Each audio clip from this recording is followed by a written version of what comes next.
Namaste Saraswate Deve Gauravani Pracharine Nirvishesha Shunimadi Paschatya Shatarine Jai Shri Krishna Chaitanya Prabhu Nityananda Shri Advaita Gadadara Shivasadi Gaurabhakta Hare Krishna Krishna Krishna Hare Hare Hare Rama Rama Rama Hare Hare. Shri Radha Gopinath Bhagavan ki Jai. Shri Jagannath Baladev Subhadra Maharani ki Jai. Shri Gaura Nitai ki Jai. Jagat Guru Srila Prabhupada ki Jai. Sri Brihad Bhagavatamrita ki Jai.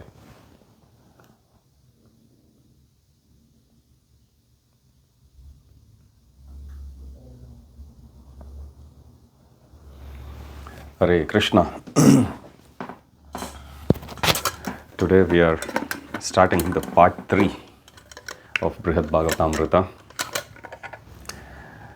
Goloka Mahatmya, the glories of Goloka Vrindavana.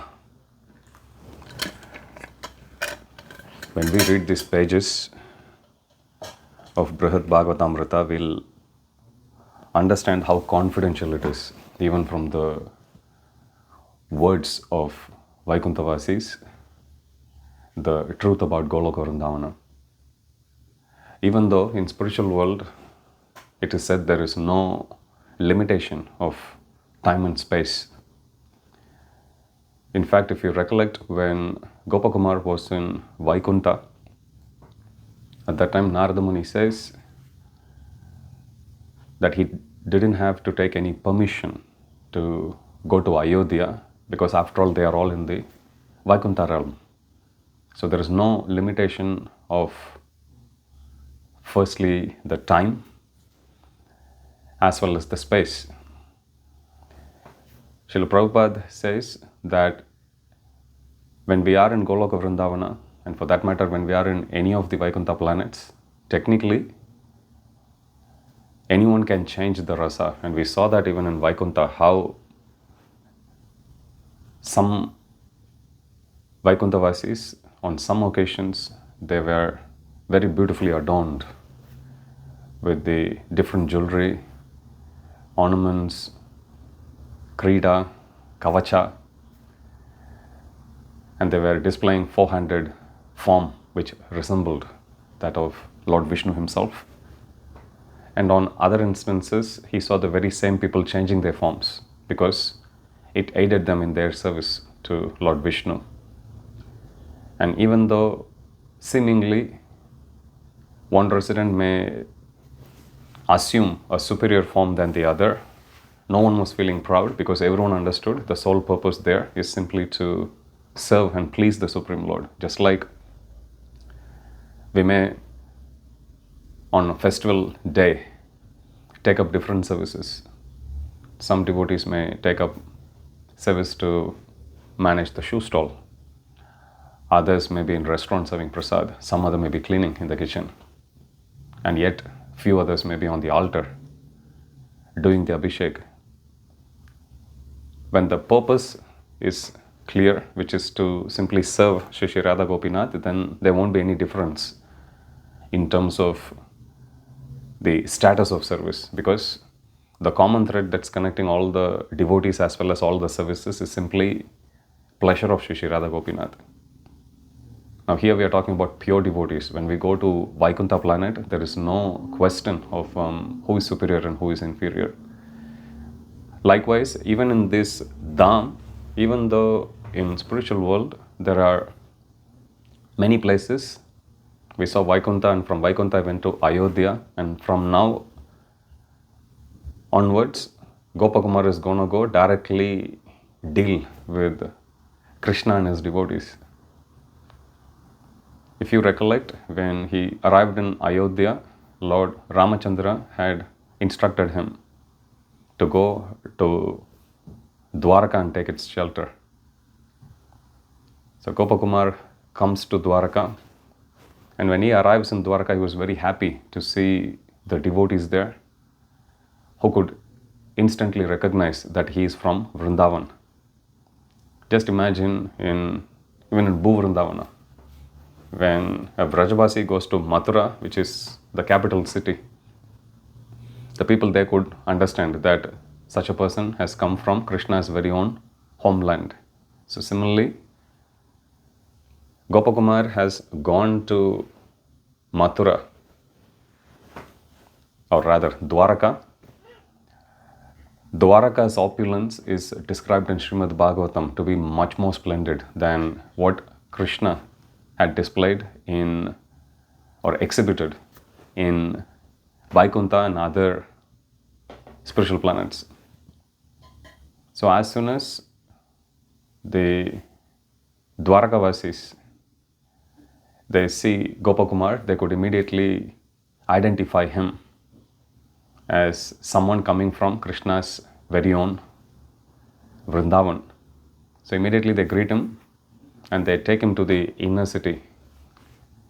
And knowing very well the only purpose of Gopakumar to be there is simply to meet Krishna, they waste no time and they take him to the assembly hall, the Sudharma assembly hall. It is given even in material world, when Krishna manifested his pastimes in Dwaraka, that Sudharma hall was there, and whoever enters that hall, birth, death, old age and disease will never touch them. It stimulates everyone's intelligence, and everyone was solely and wholly devoted only to serving Krishna. So when Gopakumar goes in, there he sees Dwarakadesh Krishna seated on a very high royal throne, and symbols of royalty which was there accompanying him. In modern days, people can choose to use any umbrella. But in those days, white umbrella was reserved only for royal personalities, especially only for the Supreme Lord. So above Krishna's head was held a white royal umbrella. There were chamaras on both the sides that was being waved. Chamaras are the yak-tail whisks. Peacock feather, fan, that is known as Vyajana, and this is chamara. So they were waving on both the sides. And to the right of Krishna, Gopakumar could also see very elevated personalities like his own father, first of all, Vasudeva, Gargamuni, and many of his close associates like Satyaki, Gada, Balaram, everyone seated there. And in front of Lord Krishna was the king of Dwaraka, who is Krishna's grandfather, Ugrasena. He was seated right in front because he was the king, and Krishna wanted him to be given a very respectable position. If you read Krishna book, you will see Krishna, he acted as if he is just an ordinary praja, a citizen of Dwaraka, and he would give all respects to Ugrasena, treating him as a king. And we saw that also in the first part of Brihad Bhagavatamrita, how when Narada Muni was trying to understand who is the one who is most favored by the Supreme Personality of Godhead, who is the best devotee of Krishna, when he comes to Dwaraka, at that time Ugrasen laments the feelings he go through, especially when Krishna respects him as a king and glorifies him, and taking instruction from Ugrasena. So in spiritual world also, it's the same scene. In fact, what we see or what we read as what happened 5,000 years ago, it's actually the exact same scene that is a day-to-day affair in the spiritual world, but it's being enacted here in the material world. Why? Krishna wants to attract everyone. So when Gopakumar goes, based on this knowledge which he had already accrued, being a Brajabasi, he could immediately recognize everyone. Okay, so this is Vasudev, this has to be Gargamuni, this has to be Sandipani Muni. So he was slowly recognizing. He could also see personalities like Garuda, Sudarshana, same as what he witnessed in Vaikuntha, he could see also. And much to his surprise, he could also see one and only Narada Muni there as well.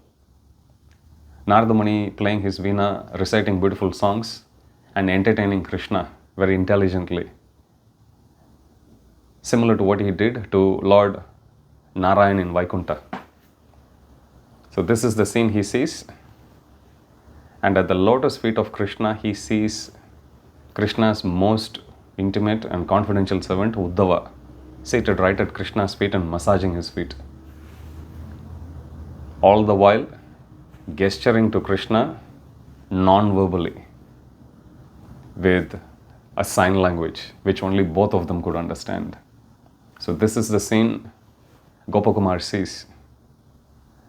As soon as he sees Krishna, he faints. He remembers this is the goal of life. This is Madan Gopal. This is the same personality I've been seeing in dream. This is the same personality who had embraced me. So when he sees Krishna, he faints. As soon as he faints, Krishna immediately sends Uddhava to pick him. Uddhava leaves the service of Krishna and then he immediately climbs down the dais and he picks up Gopakumar with both his hands and he brings him to Krishna. And as he brings him to Krishna, Krishna moves his foot slightly forward to reach out to Gopakumar this way. But when he does that, simply by his sparsha, Uddhava had already awakened Gopakumar from his unconscious state. And even before Gopakumar realizes, he touches his back of his head and he forces his head to touch Krishna's lotus feet. It just happens at the blink of an eye, and suddenly Gopakumar realizes, here I am embracing Krishna's own lotus feet and his head tightly pressed against Krishna's feet. But that wasn't the intention of Krishna for moving his foot forward. He moved his foot forward so with that support he can go pick up. But Uddhava knew very well the heart of Gopakumar and immediately pressed his head right on the feet of the Supreme Lord. I think I've shared this before. Once when I was in Mayapur, I was given an opportunity to start to do some service. So I was chanting japa one day and I was thinking in Panchatattva hall, when will I get an opportunity? This is during the japa time. Then spiritual world, right? Out of the blue, one pujari just came and there's like hundreds of people there. He just pointed at me and he said like this. Then I stood up, went to him and he asked me, are you a Brahmana? I said, yes. Then he said, come up. Then I went up and he told me that I've been doing the Archana service, and part of my service is also to cut fruits, prepare bhog offering plate, and you have to offer to the Archana deities, Panchatattva, if you like, Chota Panchatattva, to all of them. And he said, I'm going for South India for next 2 weeks. Would you like to do the service? Just out of the blue. I was thinking, wow, this is Goloka Vrindavana. This is spiritual world. What are the chances? First of all, you just think. And what are the chances for someone to instantly come? And there are hundreds of people. I was not even a brahmachari joined the temple. This was when I went to Pune first for training and then I had gone to Mayapur to do Bhakti Shastri. I was just like yet another person in amongst hundreds of people. But Supreme Lord is extremely kind. So then I was given the opportunity, so I went in. So he showed me that day itself. And then next day onwards my service started. So the first day I went in first to the altar to just see the arrangement. So I went in. And at that time I saw the devotees, they were starting to prepare to dress big Panchatattva. The Gauranga Mahaprabhu was there raising his arms this way, as usual. And I was right behind him on the floor, and he's like another 10 foot tall, right from, because Chaitanya Mahaprabhu himself is so tall, but he's on top of a dais that made him even more tall. You look at him, it looked like a mountain. So I was right behind him, and I was always craving to touch his feet. So I was at the back of Chaitanya Mahaprabhu. Chaitanya Mahaprabhu has his big arms raised. As I said, from where I'm standing to where his arm was reaching, it was like 10 foot high maybe. And I touched his feet from behind. I was so scared, so I slowly did. And then the pujari who was dressing Chaitanya Mahaprabhu, he leaned over the shoulder. So Chaitanya Mahaprabhu's arm is like this. The pujari's head is here. He leaned over. And he was looking down, and he was seeing what I was doing. And he corrected me, Prabhu, don't do that. And I got the heart attack of my life. Of all the chances, of all the time which I had actually craved to do service, now I have it. And looked like I blew up even before it started. That like so many thoughts was like rushing. I was feeling so bad. I was like, oh my God, it looks like I screwed up. And then I was like repenting. I was like cursing myself, why did I do that? I should have asked for permission. Then I was like putting my head down, and then I heard again the voice of the pujari, still leaning. And he said, if you want to touch, come in the front. Like that. So spiritual world is like that. And then I was given that service also to decorate the lotus feet of Panchatattva every day. So I'd finish the Archana services, and then I would go decorating the lotus feet of the Lord with flower garlands. And then I was doing paraphernalia service also. So spiritual world is like that. Very, very merciful. Panchatattva, super merciful. I'm pretty sure all of you have a lot of experiences like that. When the deepest desire within our heart, even though you don't express, Supreme Lord knows it, and then He fulfills it. Sometimes instantly. And sometimes we think like, was my desire strong enough? We may even have the doubt. But Supreme Lord is inconceivable, Bhakti is also inconceivable, mercy 100% inconceivable. Namo Mahavadanyaya. Munificent means, my Guru Maharaj says, indiscriminate mercy. A rich man would give normally wealth to a poor man. But when he is in an in an intoxicated state, he would just mindlessly give to everyone. Supreme Lord Sri Krishna as Lord Sri Chaitanya Mahaprabhu, he is in that ecstatic state. So ecstatic that he doesn't discriminate who is qualified, who is not qualified, who wants it, who doesn't want it. He just gives everyone. So Gopakumar is there right in front. Suddenly he is seeing. First thing he remembers was he was unconscious, or just before falling unconscious. Next thing he remembers when he is opening his eyes was his forehead pressed against the lotus feet of Supreme Lord Krishna. And then he slowly looks at Krishna. Krishna, meanwhile, just like sometimes you may see your kids may be playing somewhere on the car park or somewhere in the play field, and when they come, and if you see some dust on the body or the clothes of your kids, what do you usually do? You use your hand. You don't wait to get any towel or anything, because you can't stand to see the sight. You don't see whether it's going to make your hands dirty or not. You would immediately cleanse their body of the dust. When Gopakumar came close to Krishna, Gopakumar's mood is, this is Supreme Lord, I have to do this. But as he was slowly collecting his thoughts, looking at Krishna, he saw Krishna already cleaning his body. Just like how Krishna would treat his own child, Krishna was treating Gopakumar like that. And Gopakumar was very much touched by that intimate gesture, because he had fallen down unconscious in many places before. Never did he receive this level of reciprocation. And Krishna, after cleansing him, wiping his body of dust, Krishna brought him closer to him and he asked him, how's your journey been? Is everything going okay in your hometown, without actually mentioning even Vrindavan? Is everyone fine? As he starts to ask this question, Krishna couldn't check his emotion. He's controlling his emotions and he's about to burst out in tears because Krishna always misses Vrindavan.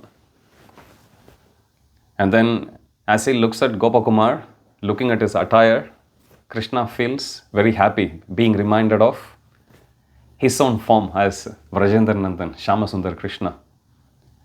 Krishna then pulls out the flute that was tucked under the waist belt of Gopakumar, looks at the flute, and then his emotion starts to overwhelm him.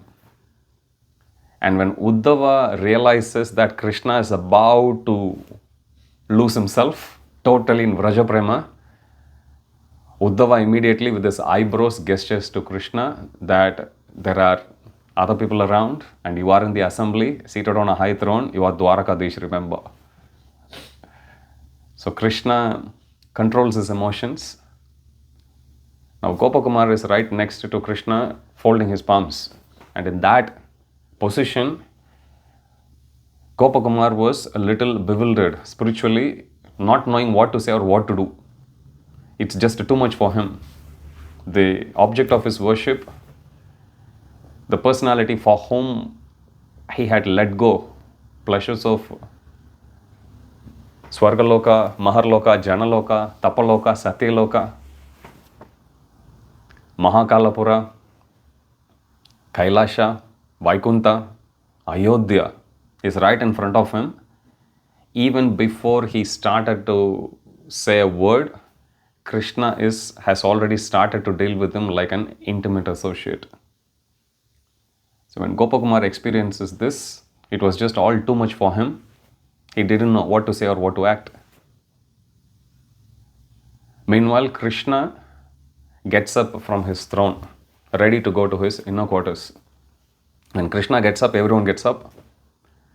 And as the people in the assembly, they started to go out, Krishna greets them and he serves them also with sandalwood paste, giving them things as an expression of his gratitude for them having come to that assembly. And as they start to leave, Krishna goes to his inner quarters. Remember, Gopakumar is still having his palms folded. Krishna catches hold of both his palms together like this. Krishna is holding both of them together.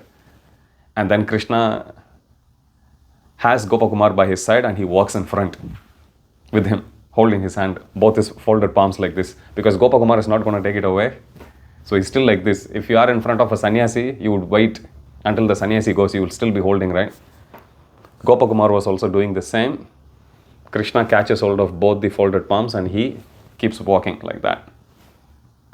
Following Krishna, Uddhava was also going, followed by all the queens of Krishna in Dwaraka. The queens had placed their two mother-in-laws in front, which is Devaki and Rohini. Mother Devaki and Mother Rohini. So Krishna goes ahead, then Mother Devaki and Rohini follow, and then all the 16,108 queens, they follow. So of 16,108 queens, Ashtabharya or the principal ones are the 8 queens: Rukmini, Satyabhama, Jambavati, Kalindi, Bhadra, Lakshmana, Mitravinda, Nagnajiti, also known as Satya. So these are the 8 principal queens of Krishna: Rukmini, Satyabhama, Jambavati, Kalindi, Bhadra, Lakshmana, Mitravinda, and Nagnajiti. another name of Nagnajiti is Satya. And then they are followed by the other 16,100 queens, led by Rohini. If you read Srimad Bhagavatam, it explains when Bhaumasura had imprisoned those thousands of queens, there is one, they are not queens at that time, 16,100 princesses. The chief among all of them is Rohini. So one of Krishna's 16,108 wives is also Rohini, not to be confused with Krishna's mother and Balaram's mother, Mother Rohini. So the chief among all these 16,100 is a queen of Krishna by name Rohini as well. So Krishna goes, followed by his two mothers, followed by the 8 principal queens, followed by the remaining 16,100 led by Rohini. And then each one of the queens had a maidservant suiting them as well. Like we read in Srimad Bhagavatam, some of the queen is tall, so Krishna manifests his form slightly taller. Not only Krishna manifests his form to suit the form of the queen, even the maidservant who usually would accompany the queen would also be fitting their position. So each one of these 16,108 queens, when they followed, their maidservants also followed, and that's followed by all the sons and grandsons of Krishna. So you can only imagine how big the Sudharma hall must be. Unlimited, so huge. This is just Krishna and his entourage. You can imagine about each of the other kings. You can imagine about the residents of Dwaraka Dham. Unlimited. And Krishna's own sons, so many of them. So when they go in, they go to the inner precincts of the palace, and Krishna is given another seat there. And as the residents there ready to prepare to serve him lunch, Krishna goes and he takes his noontime bath, decorates himself, and he comes. Krishna, when he is in Vrindavan, he has many beautiful features which he displays in terms of his attire. He has a simple turban, pagadi. He decorates himself with different paraphernalia. In Lord Brahma's prayers, you will see Naumidya Tebra Vapuse Tadidambaraya Gunjavatamsa Paripicha Lasan Mukaya. He says, Vanyasraje Kavala Vetra Vishana Venu.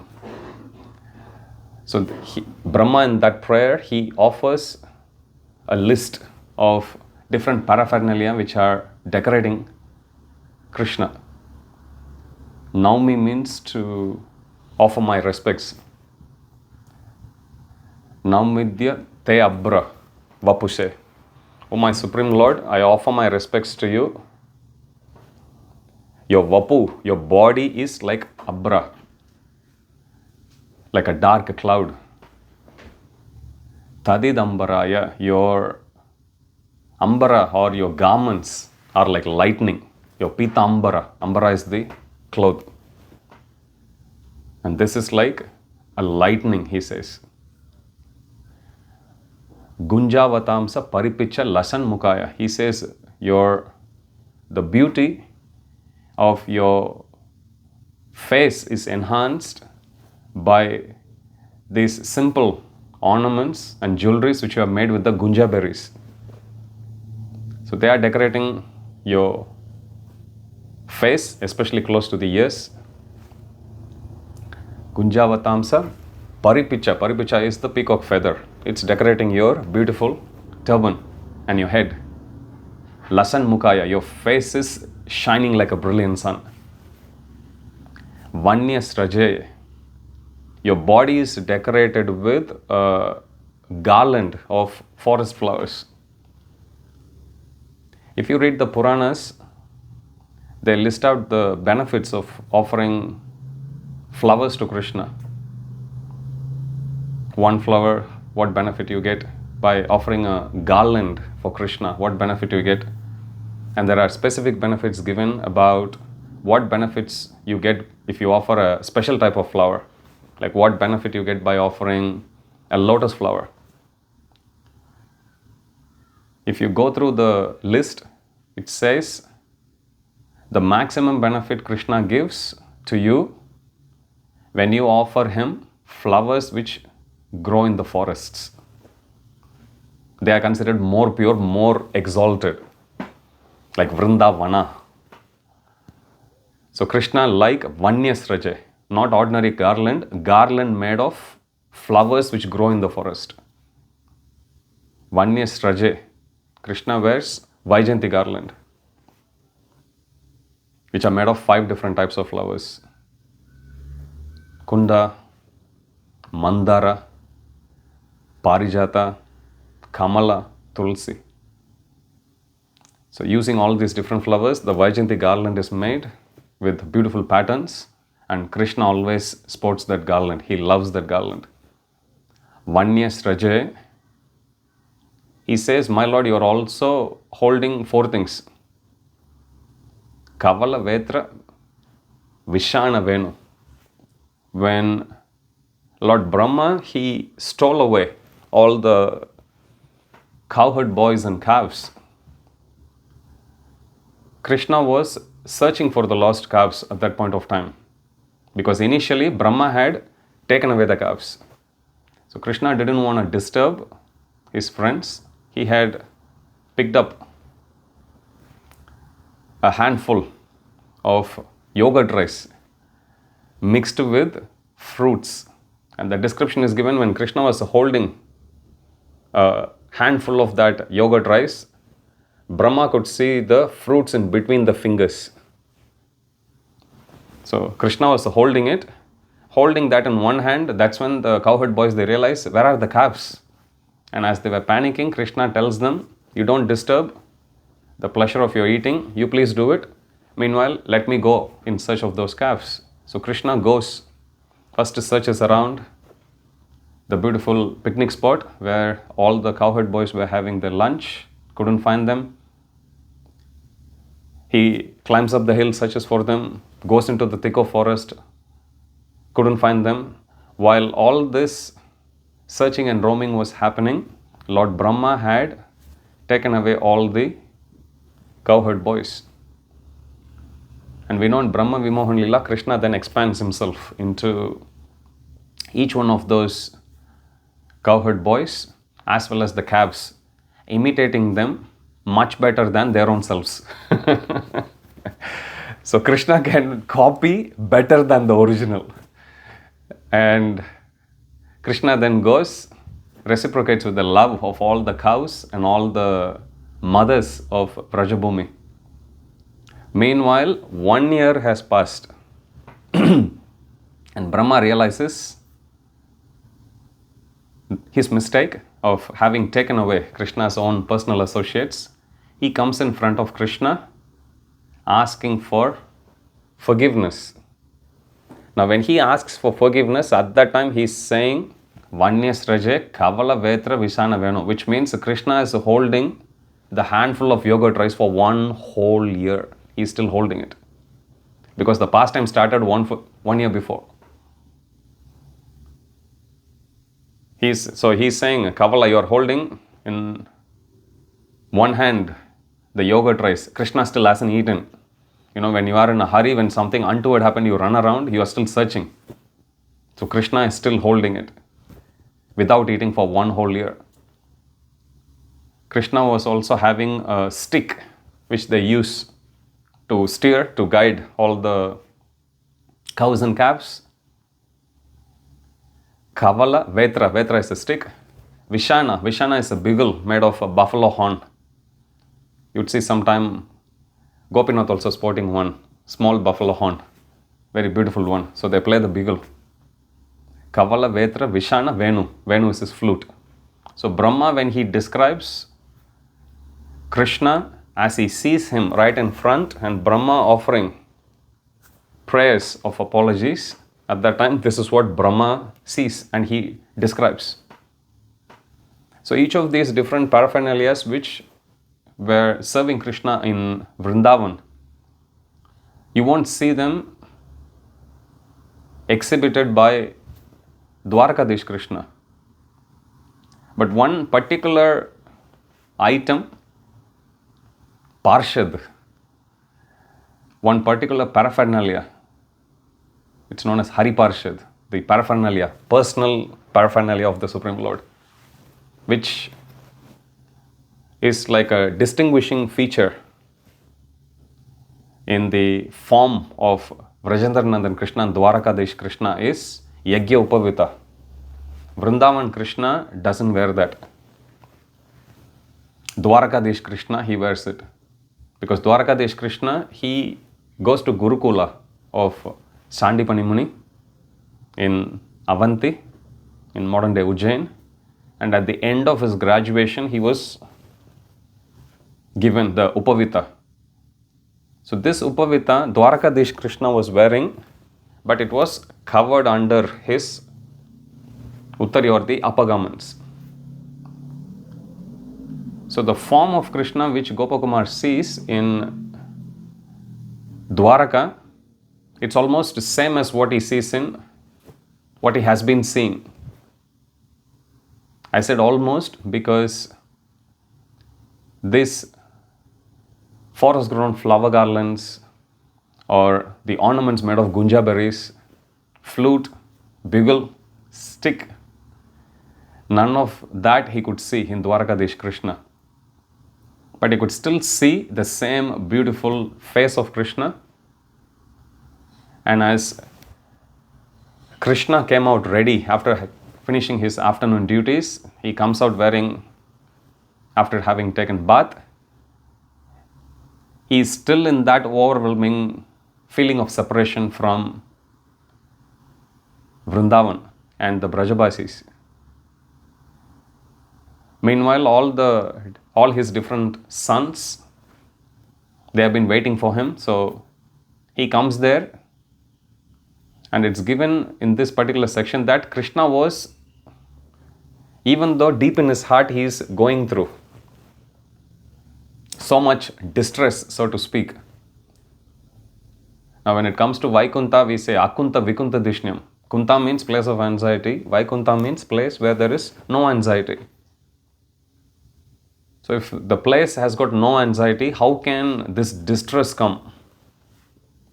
Because generally negative forces, they enter into Holy Dham also. Even in material world you see, when Krishna was there, demons were going. They were all negative forces. Some were even been there for a long time. Likewise, you will see sometime in Dwaraka also. But in this case, this is not the Bhu Vrindavana. This is not the Vaikuntha replica in the material world. This is the original Vaikuntha. This is the original Dwaraka. But then how can these negative forces come in? Seemingly negative forces. Acharyas say that Krishna, even though he is now, in this particular scenario, he is now described as being in Dwaraka of the spiritual world, his mood is still fixed, as if he is living in the Mathura and Dwaraka of Bhuloka only. And because in his consciousness he is actually fixed there, the emotions also, whatever he experiences here in his earthly pastimes, he still draws that one as well. I was listening to one Prabhupada's class a couple of days ago, and there Prabhupada says, Supreme Lord, when he wants to exercise his fighting spirit, this is how Prabhupada explains in the Bhagavatam class. When Krishna wants to exercise his fighting spirit, normally you would go exercise. You will do exercise by going for jogging. You may do yoga, Pilates. You may do anything. That's just to keep yourself fit. But here, Krishna, when he wants to exercise his fighting spirit, so Krishna also has got this mood of fighting, and Prabhupada says he also would like to exercise that spirit. For that, he comes down to fight. So this is also one other place of Krishna's pastime. Krishna has got unlimited places in spiritual world, but in Bhuloka, Bhagavatam says there are so many places in 14 planetary systems, places which are so much more opulent, so much more conducive for spiritual practice. Still, of the 14 planetary systems, Bhagavatam says Krishna specifically likes Bhuloka only. And in all the places he likes Vrindavan, the kingdom of Mathura. Mathura is a big place extending on one end to Dwaraka, and it includes all the forests as well. So here, Dwarakadesh Krishna, even though he is in Dwaraka of the spiritual world, his mood is still like that of being present in the Dwaraka of material world, and because of that, the emotions which normally he would experience there, he was able to experience in spiritual world as well. My Guru Maharaj says, when Krishna wants to fight in spiritual world, some of his own devotees, they would actually come and fight with him. So he would still play. Krishna would still feel happy. But my Guru Maharaj says, but the real joy of actually coming with, that comes with the feeling of having completely brought the opponent to submission and killing, that pleasure Krishna can't experience in spiritual world. For that he needs real demons and real killing. So my Guru Maharaj says, so Krishna takes special pleasure when he comes to material world because here he can come across real demons and he can actually feel it. It's no longer a simulated environment, so to speak. You know, when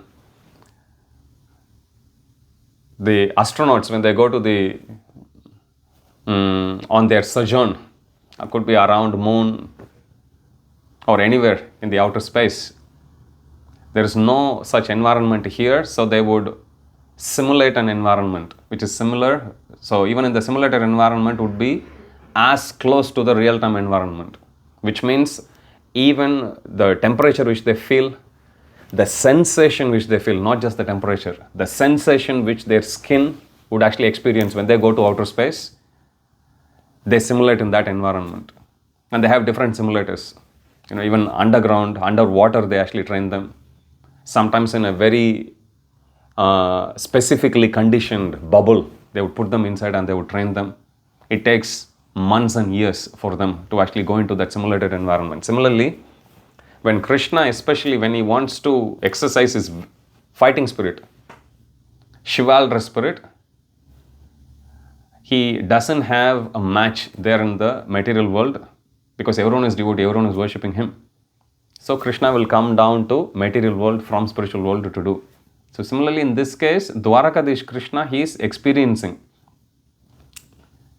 as if he is there in the material world, and because of that he is having this spiritual distress. So when Dwarakadesh Krishna arrives, all his sons, they circle around him. And Krishna then places Balaram in their midst, and Krishna starts to serve everyone. He starts with Balaram, serves everyone, all his sons, as well as Gopakumar also. Again, there wasn't even a word that was spoken between each other, but right from the onset, Gopakumar could see the intimate dealings of Krishna. How much he loves Vrindavan, how much he loves his devotees, how much he loved Vrajabasis. So Gopakumar was shocked to see Krishna serving him, and Krishna serves everyone. Gopakumar then, when he looks around, he sees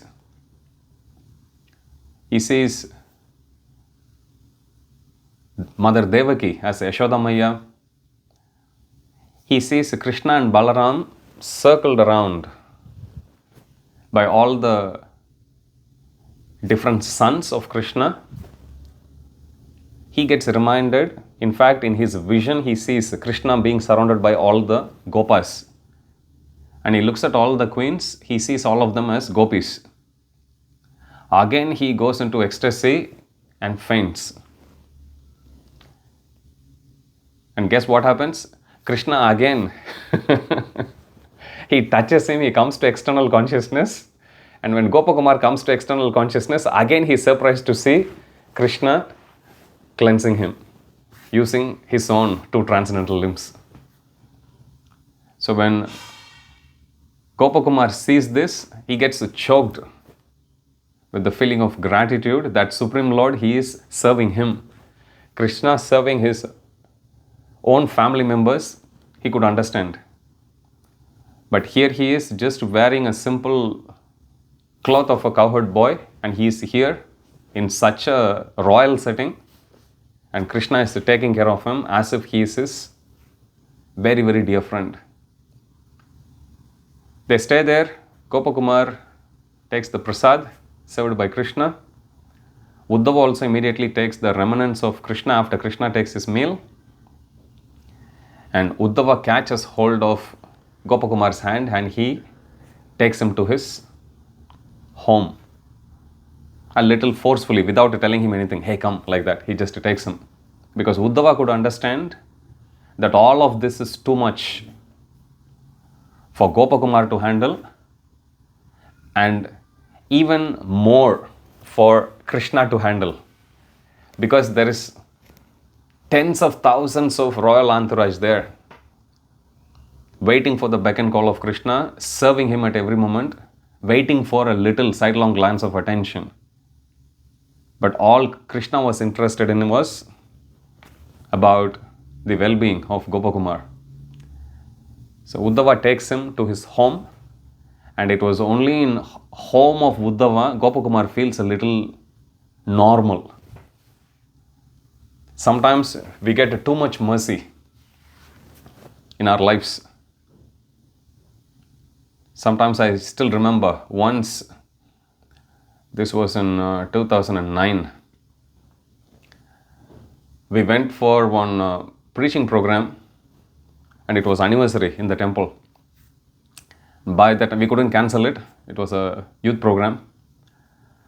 So we finished it, and by the time we came to the temple, it was very late, around like 10 o'clock.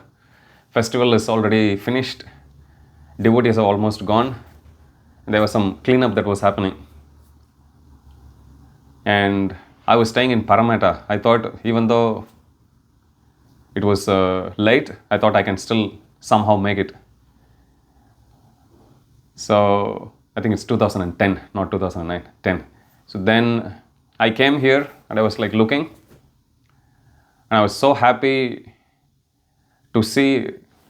We had this big trough where we fill all the Charanamrit. I was craving to see at least even a little drop. When I went in, I saw 1/3 of Charanamrit was still there. Somehow it got missed out.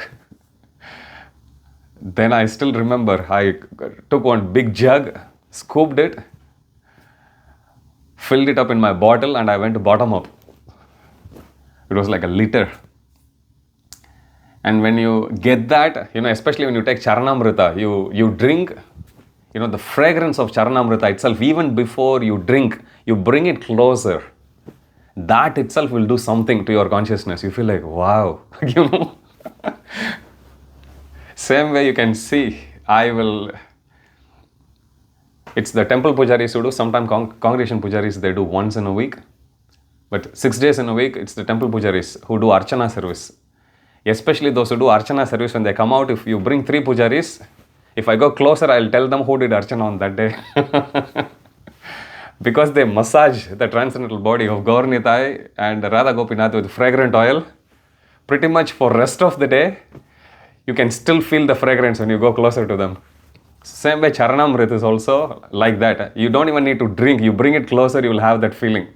The fragrance of it, you will understand the love of Krishna, and you will understand this is something beyond my comprehension. Like, normally if somebody gives you lassi, or some preparation.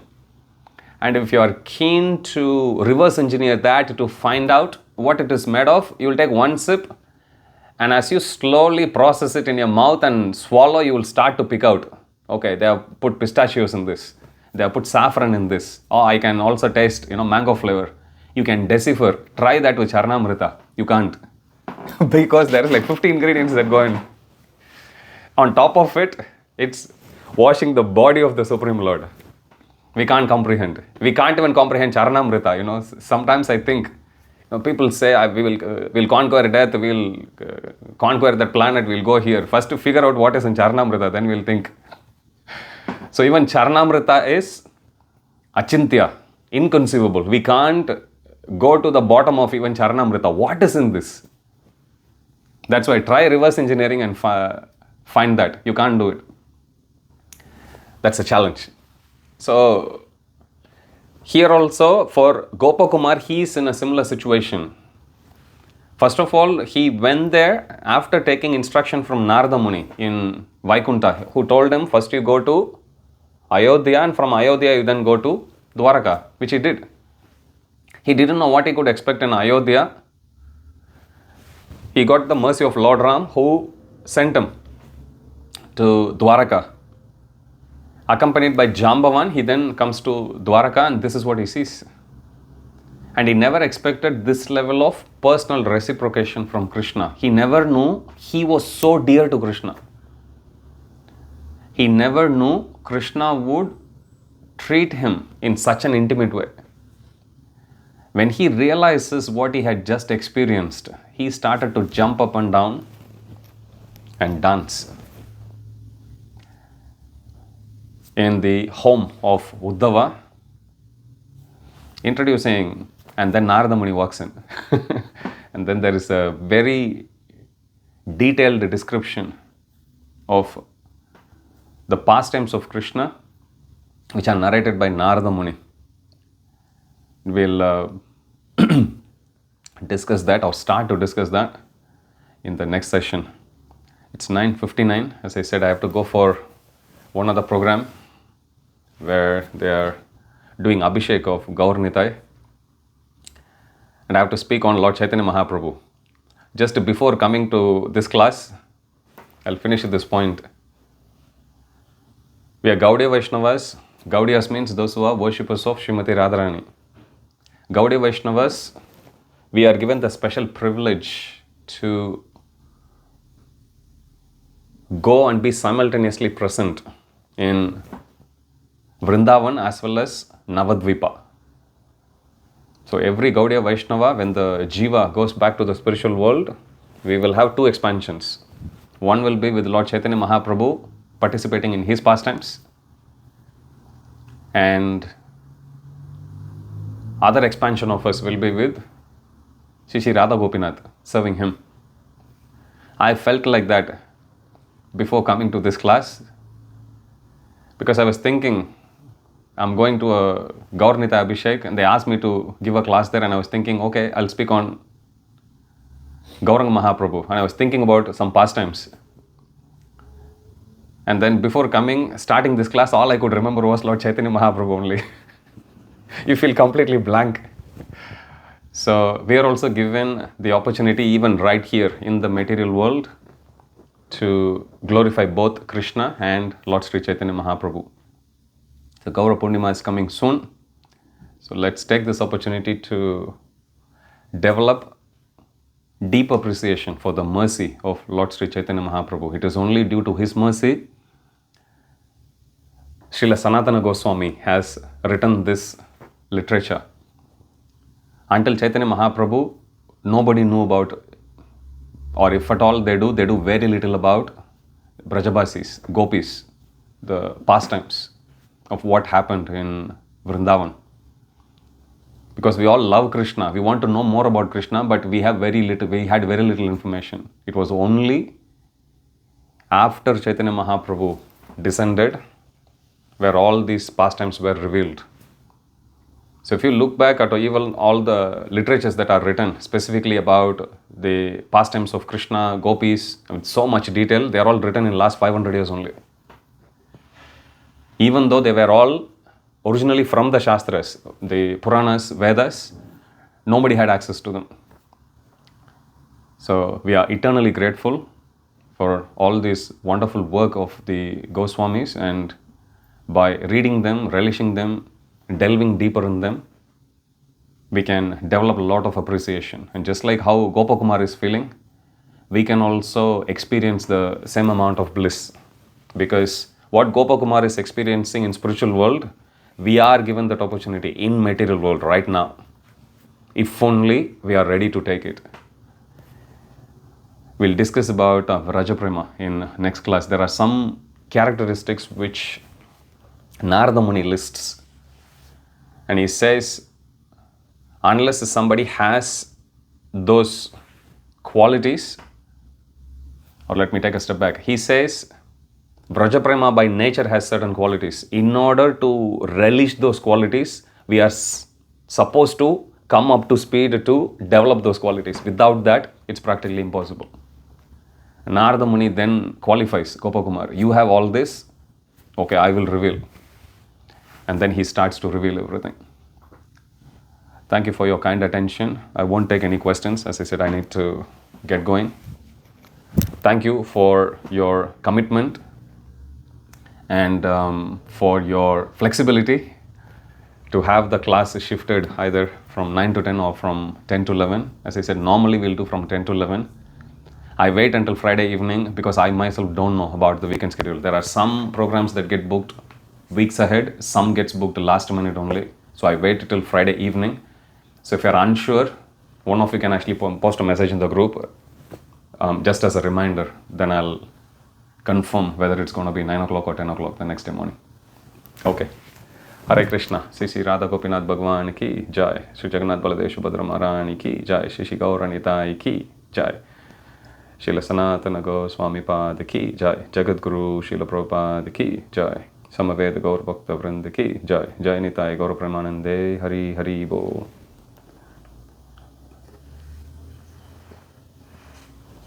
Hare Krishna.